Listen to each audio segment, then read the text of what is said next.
So guys, last video में हमने section 3 sub section C code तक पढ़ लिया था। आज हम आगे पढ़ रहे हैं। तो हम ऐसे इदारे को कंपनी कह सकते हैं जो कि रजिस्टर्ड है अंडर इंडियन कंपनीज़ एक्ट या फिर इंग्लिश कंपनीज़ एक्ट, और ऐसा कोई इदारा जिसके लिए पार्लियामेंट में कानून साजी की गई हो, जिसके इस्टेब्लिशमेंट के लिए, उसे भी कंपनी कहा जाएगा। या फिर कोई इदारा जो कि पाकिस्तान के किसी भी लॉ के तहत बना हुआ है तो उसे भी जो है कंपनी का दर्जा दिया जाएगा। देखिए, ओल्ड टाइम्स में क्या होता था कि जो ब्रिटिश क्राउन होता था वो चार्टर इशू करता था, यानी एक तरह का सर्टिफिकेट जिसके तहत कंपनीज़ और दूसरे बिजनेस वगैरह जो है चल पाते थे। अब आज वो ज़माना नहीं है, यू नो वेरी वेल। हम इंडिपेंडेंट है, पाकिस्तान एक इंडिपेंडेंट कंट्री है, तो इनकी हम बात क्यों मानेंगे। फर्दरमोर बताया जा रहा है कि अगर कोई ज़मीन सोसाइटीज़ रजिस्ट्रेशन एक्ट के तहत रजिस्टर्ड है उसे जो है कंपनी कहा जाएगा, या फिर कोऑपरेटिव सोसाइटी एक्ट के अंदर में रजिस्टर्ड है उसे भी कंपनी कहा जाएगा। अब आप ये सोच रहे होंगे कि अगर गवर्नमेंट किसी कंपनी के लिए लैंड एक्वायर करे तो इसमें पब्लिक वेलफेयर का है। तो सर, अभी हमने पढ़ा कि अगर कोई सोसाइटी या कोई लैंड सोसाइटी रजिस्ट्रेशन एक्ट के अंदर रजिस्टर्ड है तो उसे कंपनी कहा जाएगा। तो हमारे यहाँ जो मस्जिद है, मदरसे हैं, किसी पीर का कोई दरबार है, आप कह सकते हैं मज़ार, जैसे कलंदर लाल शहबाज, या फिर कोई एनजीओ, ये सारे रजिस्टर्ड होते हैं सोसाइटी रजिस्ट्रेशन एक्ट के सेक्शन 21 के तहत। ठीक है, तो इन सब को हम कंपनी कह सकते हैं। ठीक है, अगर कल को इसे महसूस होता है कि उस्मान शाह मरवांदी उर्फ कलंदर लाल शहबाज, इनके मज़ार को और भी ज़्यादा बड़ा किया जाना चाहिए क्योंकि रश बहुत ज़्यादा होती है, तो पब्लिक के वेलफेयर के लिए इस मज़ार को बढ़ाना चाहिए, तो वहाँ पे इस मज़ार को एक कंपनी का स्टेटस मिलेगा। तो जब इसे कंपनी का स्टेटस मिलेगा तो इस एक्ट के तहत इस मज़ार के लिए लैंड एक्वायर किया जा सकता है। इसके अलावा कंपनी का एग्जाम्पल ये हो सकता है कि दैट गवर्नमेंट को जब भी कोई प्रोजेक्ट करना है तो गवर्नमेंट खुद से काम नहीं करती, बल्कि वो टेंडर के नोटिफिकेशंस इशू करते हैं, और उसके बाद जो है कोई भी कंपनी आकर अप्लाई करती है, और फिर वो कंपनीज ऐसे प्रोजेक्ट पर काम करती हैं जिसमें पब्लिक का वेलफेयर होता है। कहीं पे किसी कंपनी ने कोई रोड कंस्ट्रक्ट किया और उस रोड से लोगों को बहुत ज़्यादा फ़ायदा हो रहा है, तो we can say that's a public welfare. Now let's move to the public purpose. आपको किस तरह से पता चलेगा आपका घर जो है वो पब्लिक पर्पस के लिए चाहिए? तो जब प्रोविंशियल गवर्नमेंट के ऑफिशियल गैजेट से ये नोटिफिकेशन निकले कि आपका घर पब्लिक पर्पस के लिए चाहिए, तो आप सेटिस्फाई हो जाइए कि आपका घर पब्लिक पर्पस के लिए रिक्वायर्ड है। यानी सिंध गवर्नमेंट ये डिक्लेयर कर दे कि आपका लैंड पब्लिक पर्पस के लिए चाहिए, और ये जो नोटिफिकेशन है वो सिंध गवर्नमेंट के ऑफिशियल गैजेट से होना चाहिए, किसी आम नोटिफिकेशन से नहीं। Now let's talk about the gadget. Gadget क्या होता है? हमारे यहाँ पाकिस्तान में 2 टाइप्स के गैजेट होते हैं, एक होता है फेडरल गैजेट और दूसरा होता है प्रोविंशियल गैजेट। फेडरल गैजेट कुछ इस तरह से होगा जिसके ऊपर लिखा होगा the gadget of Pakistan, while अगर किसी प्रोविंशियल गवर्नमेंट के ऑफिशियल गैजेट से कोई नोटिफिकेशन निकला होगा तो उसके ऊपर लिखा होगा द सिंध गवर्नमेंट गैजेट और द पंजाब गैजेट। इसी तरह से और प्रोविंसेस के हिसाब से वो नेम्स चेंज होते रहेंगे। Now let's see what is gadget in itself. तो गैजेट जो है वो गवर्नमेंट का एक डॉक्यूमेंट है जिसमें तमाम special notifications, bills, acts, ordinances जो कुछ भी गवर्नमेंट की तरफ से पास किए जाते हैं वो सारे उसमें रिकॉर्डेड होते हैं। लाइक कोई नया लॉ पास किया गया है वो भी ऑफिशियल गैजेट में आएगा। प्रोविंस का लॉ है तो प्रोविंशियल गवर्नमेंट में आएगा, फेडरल लॉ है तो फेडरल गैजेट में आएगा। ठीक है, कोई सीनियर जो है ऑफिसर अपॉइंट हुआ है किसी ओहदे पे, वो भी आएगा गैजेट में। अगर आप गैजेट नोटिफिकेशंस के जो है सिंबल देखना चाहते हैं, ज़्यादा तो इंटरनेट पे अवेलेबल नहीं होते, लेकिन ये कुछ वेबसाइट्स हैं like law department government of Sindh, यहाँ पे आपको मिल जाएंगे कुछ सैम्पल्स, या फिर प्रिंटिंग कॉर्पोरेशन ऑफ पाकिस्तान, यहाँ पर भी आपको मिल जाएंगे gadget notifications.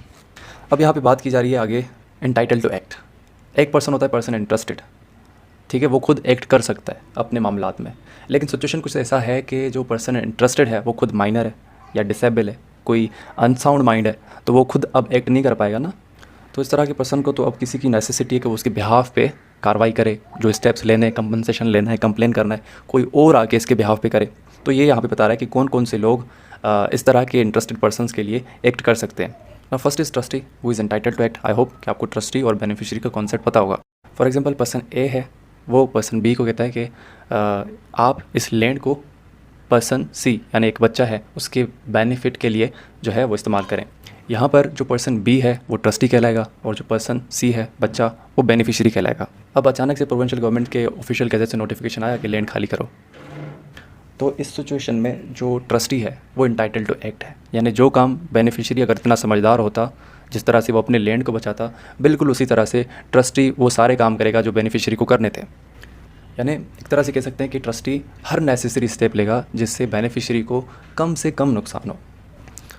Moving ahead, now let's say कि एक मैरिड वुमन है एंड शी इज़ माइनर, उसका एक बच्चा है। अब वो अपने बच्चे के बिहाफ पे एक्ट करना चाहती है। ठीक है, कोई चीज़ उसके बच्चे के नाम पे है, मान लेते हैं, वो एक्ट करना चाहती है। अब क्योंकि वो माइनर है तो वो एक्ट नहीं कर सकती हमारे लॉ के मुताबिक, लेकिन यहाँ पे वो कह रहा है कि इस तरह की औरत भी बिल्कुल उसी तरह से एक्ट कर पाएगी जिस तरह से एक married woman of full age act कर पाती है।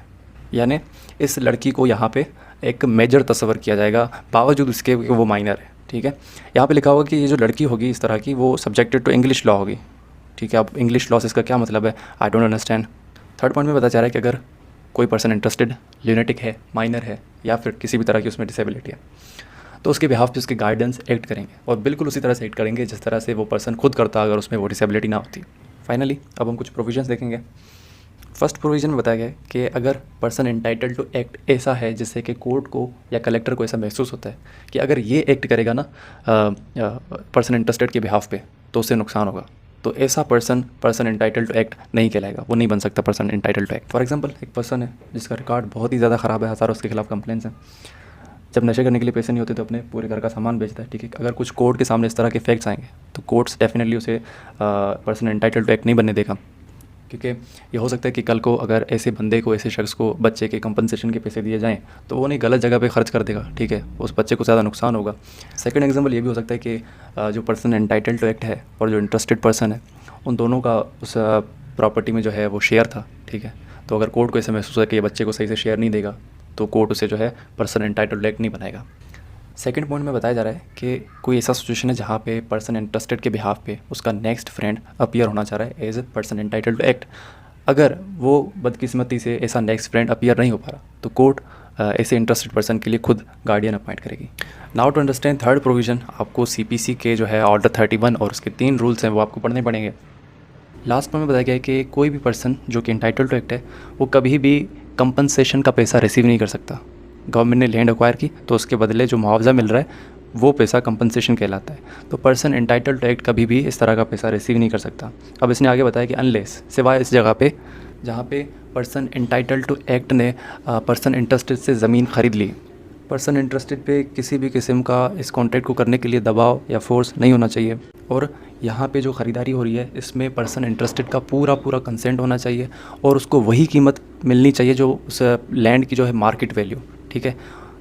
तो person entitled to act land को एलिनेट करता है ऑन वॉलंटरी सेल, तो इस सिचुएशन में जो पर्सन एंटाइटल्ड टू एक्ट है वो कंपनसेशन रिसीव कर सकता है, otherwise not. I hope guys I have made all points clear. अभी भी अगर कोई क्वेरी है तो आप कमेंट सेक्शन में पूछ सकते हैं या फिर मेरे सोशल हैंडल्स पे मुझसे कांटेक्ट कर सकते हैं। Thank you so much, have a nice day.